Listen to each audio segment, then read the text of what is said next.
Hello there, ladies and gentlemen, boys and girls. Normally on the first Wednesday of every month I would be attending community poetry, an open mic reading event, mini feature reading event hosted by Tom Woodruff in a bookstore called Half Price Books on North Lamar in Austin. But because of the pandemic, it has not been going on. Sniff. Makes me very sad.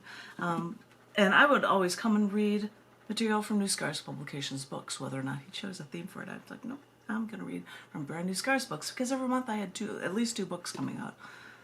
I'm a busy lady with these books from Scars Publications.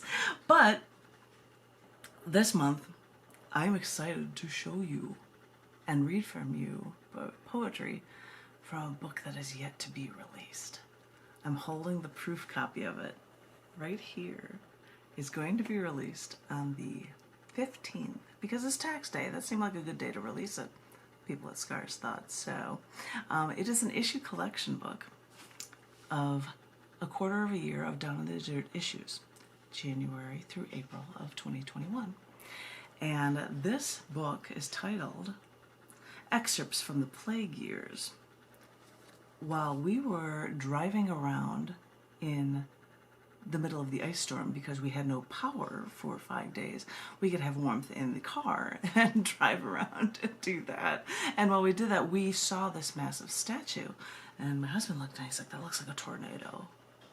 No idea what it is, but it's kind of cool. And so I photographed it, and I found out afterward, after photographing this thing, that this is, I'll go from memory, it's in tiny print in this, and it's actually the only Western Hemisphere singing statue.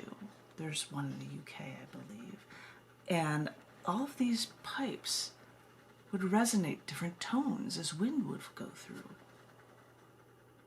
So much for thinking that it was a tornado, right? You know, but it's still this cool thing. And when things seem tumultuous, whether it's bad weather or we're stuck in quarantine mode, this seemed like a perfectly appropriate statue for the front cover with a piece of accepted writing within this book, which is why it's got the title that it does, Excerpts from the Plague Years. How appropriate for the times that we're in by having to be wearing a mask. I'm only not wearing one because I'm indoors. I've had my first shot, but that doesn't matter because we don't know if anybody else. I mean, we're talking one guy's like, I don't trust the government. I'm not going to get it. We haven't had enough testing on it. I'm not getting the shot. So then who do we pick and choose to avoid? I mean, it's a crazy system that we're in, and nobody knows what to do and how many things will be open and how can we get back to normalcy again, right? Excerpts from the Plague Years indeed. So anyway, I thought I would share with you some poems from the first section of this book. And the first thing that's in it is a poem that is titled Nonetheless. My first car was red, not fire engine red, more like dried blood, but shiny nonetheless. And of course, which you cannot see in this book, that poem came with an Instagram, Tumblr, Pinterest, Facebook, Twitter image representing this poem with shots, photos of a red car in states of disarray because it was shiny nonetheless, but it was like dried blood, and you've got this destroyed car with it as well. But anywho, if you'd like to know about that poem, you could find it at scars.tv in the poetry section for the poem Nonetheless. There are links there for it. And now I'm going to share with you some poems that are in this one section of the book. I hope you appreciate them. This first one also has an Instagram image, and it is of the Aurora Borealis. The poem is titled 18 and 8 Place 18, Where We've Been and What We've Seen. And of course, you can't make sense out of what this image is, but it's an Aurora Borealis image. And that's appropriate for this poem because it's one of the things that's discussed in this poem. And as I said, you can find these things online as well for learning about these images for these poems because they won't be in black and white or distorted on a Facebook Live feed. So This poem is titled 18 and 8 plus 18, Where We've Been and What We've Seen.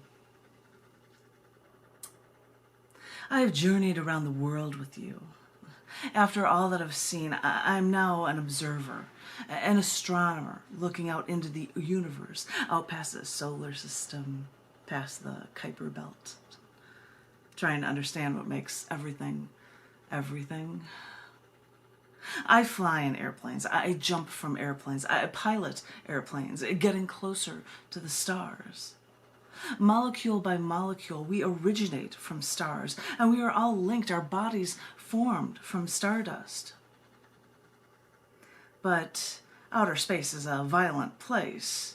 Violent explosions create the stars, and our Earth has earthquakes, avalanches, volcanoes, El Niños, tornadoes, tsunamis, typhoons, and in all of this madness, somehow I found you. With you, I've watched solar storms from the Arctic Circle's Aurora Borealis. We've even seen it dance over Greenland from our window 40,000 feet in the sky. I've seen galaxies collide. I've seen comets smash into planets. I've seen supernova and the death of stars. And in all of this, I still found you. As I said before, I'm only an observer. But I found what I've been looking for. And with these observations, I thee wed. And I'll tighten my grip on your hand when we travel into the night together.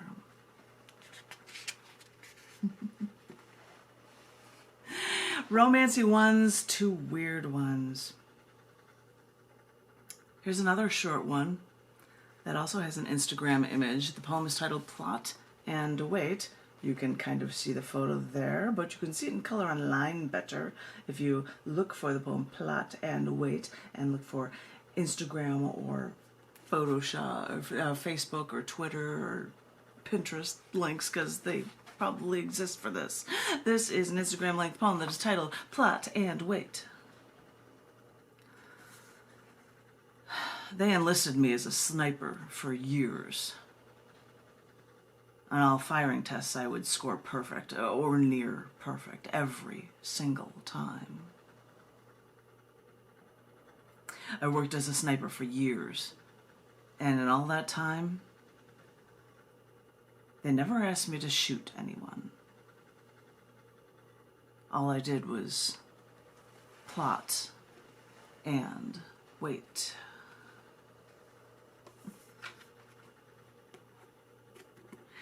People wonder if every poem a poet writes is about themselves. It's not necessarily true. This is a fun one about Chicago for my cohorts. I've got 2 long poems I'm going to do and to close out my reading from this book, which is yet to even be released, so you'll have to keep an eye out for it because it's coming soon. This is a poem that is titled Old Stomping Grounds. Stories have been told that when the Chicago Mafia would dispose of bodies a century ago, they would bury them in what is now forest preserves in Chicago's southwest suburbs. A few decades after the Chicago mob had made its mark, scientists developed the first self-sustaining nuclear reactor at the University of Chicago under the west viewing stands of the football stadium. Operational for only 1 year, this Chicago Pile 1 was disassembled and buried at one of those forest preserves in the southwest suburbs of Chicago. I doubt my dad was feeling scientific or even thinking about his father-in-law, who did odd jobs for the mob back in the day. But my dad decided to move out of Chicago and into a southwest suburb. He could get a ton of land for cheap, and his concrete company could help him build a nice house for his family. It was a nice place to raise kids, but far enough away from Chicago to still need to use 50-pound soap blocks for well water. It was a simpler life, riding our bikes around those nearby forest preserves, and I never got radiation burns. or I didn't get the radiation burns there, and I didn't even discover any buried bodies.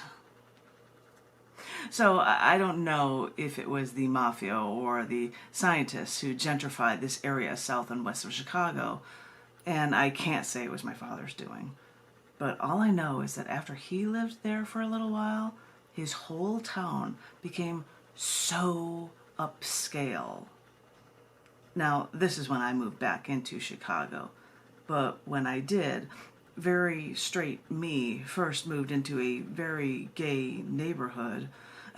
Unlucky for me, I couldn't stay, so I moved to where to know where that my friends had lived, but actually to a very different spot.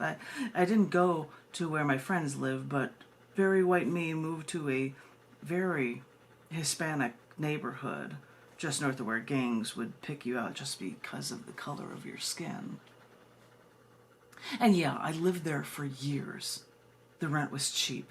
I had more space, though I got tired of people breaking into my car. It was almost like clockwork. Still, I'd walk alone at night. I'd watch my surroundings, and I'd always stay safe. I was fine. Really. Because there was no other place I'd rather be. I've been moved away from Chicago for years now. But recently I went back and visited my old stomping grounds. I was stunned when I saw the streets of my old neighborhood, now lined with martini bars, kitschy shops from local artists, and vegetarian restaurants. And although I don't believe it, that's when I was told that I must come from a long line of gentrifiers. Now, by the strict definition, that's not true. A gentrifier buys old houses and renovates them so that they're more upscale. I don't do that. I just move somewhere and change the neighborhood instead. That's a fun one. Now I'm going to read you the last poem from the first section of this book. Yes, last poem for the first section of this book.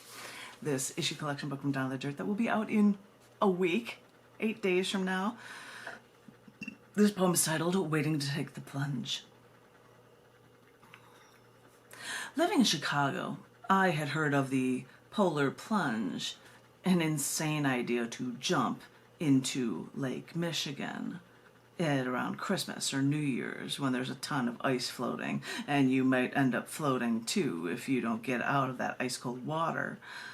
That polar bear plunge has existed for a century in many countries globally, some for charity, but I thought, how silly.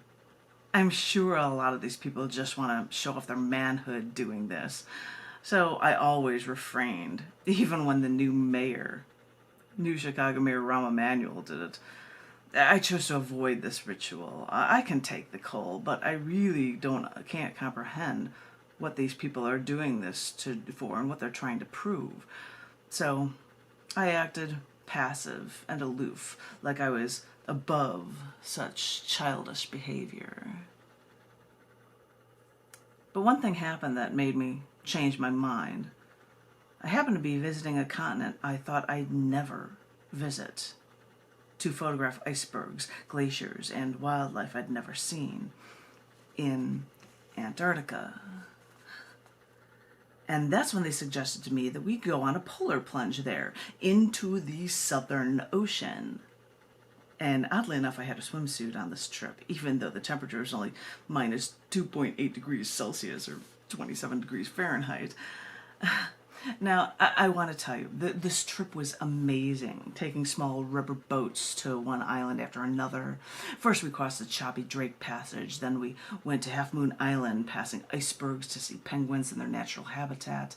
And yeah, that was cool, but what about my polar plunge into the Southern Ocean? Oh, stop, you're complaining, you'll have to wait. So we went to Cooverville Island. You see, here you can see both chinstrap and Gentoo penguins. And I thought, well, yeah, sure, that's double plus cool. So I took pictures with my waterproof camera and waited. After leaving there, I thought, okay, where's my polar plunge? And then they said, hey, let's first check out that Weddell seals at Enterprise Island. So I thought, sure, I can do that. And the ice structures here are amazing. Each island has different icebergs and glaciers because of the winds and the global water passages. But at this point, I was thinking I'd have waited long enough for my polar plunge. And that's when they decided to take us to mainland Antarctica, which really is the penultimate reason for going now. So while waiting there, I went camping one night, which was freezingly miserable. But if you're going to be docking at Paradise Harbor to mainland Antarctica, you think, well, at least you can do is actually sleep on Antarctica, even if your sleeping bag is too small for you to shiver for warmth all night. And then an avalanche falls only 450 yards away at 2:20 in the morning, dumping more ice into the ocean, but not quite enough ice to block your escape. Once I warm up, I think, wait, isn't it time for my polar plunge? But that is when the captain of our ship angled the boat toward the first humpback whale seen of the season. All right, this is great. But these people keep trying to show me one cool thing after another to distract me from my truly once-in-a-lifetime polar bear plunge. And then they say, hey, let's go to Danko Island first, where all these Gen 2 penguins are jumping into the ocean. And I think, wait a minute, I should be jumping into that ocean too. But fine, okay, we dock at Danko Harbor and they say, just go up that mountain and see the penguins. So I take my first step, and in my coat and my rubber pants and my boots over 3 more layers, and in my second step I sink 3 feet into the snow. I work to get out of this hole. This 3-foot hole that I just made, take 2 steps, and then I sink 3 feet again. After digging myself 40 times after only 20 feet, I said, no, that's it. I'm stopping. I am not fighting this mountain just to see penguins. So instead I waddled over toward the shore to the Southern Ocean. And then I just sat there and waited for the penguins to come to me. And they did, as I sat there for hours photographing one Gen 2 penguin after another, diving in. Okay, this is great, but I can't take it anymore. I waited long enough. It's my turn. So they finally relented, and we docked so that I could get ready for doing something I was never wanting to do when I lived up north. But this was different. Kind of like camping here, which was miserable, but it was something I had to do. So, because the water could be too cold and shock my system, I strapped a harness on. Then I waited. When it was finally my turn, one of the crewmates for the photo acted like they pushed me in. They didn't, of course. And when I was finally in that frigid cold water, all I could think was that, surprisingly, it didn't seem cold at all. But I know this is my body tricking my mind when I subject myself to something so ludicrous as this. So I opened my eyes to the salt water and looked up to move to the light again. I always thought the polar plunge was so senseless and way over the top. But when I'm at the end of the earth, I'll gladly wait to do something that insane. That was the only thing I could ever do. Okay, ladies and gentlemen, boys and girls, that was the end of that section of poetry for the Down the Dirt Issues collection book that will be out in 8 days. I'm not saying that title anymore. I'm not showing it off to you guys because it'll be released in 8 days. you'll have to wait and see for this book to come out, but it is double plus cool. A lot of people like these issue collection books. When people could buy regular issues, oh well, I could get a bunch for less, so what a bargain. So, ladies and gentlemen, boys and girls, stacks of books everywhere. I hope you enjoy that reading. I might do one, maybe two more readings, because this is in honor of community poetry at Half Price Books.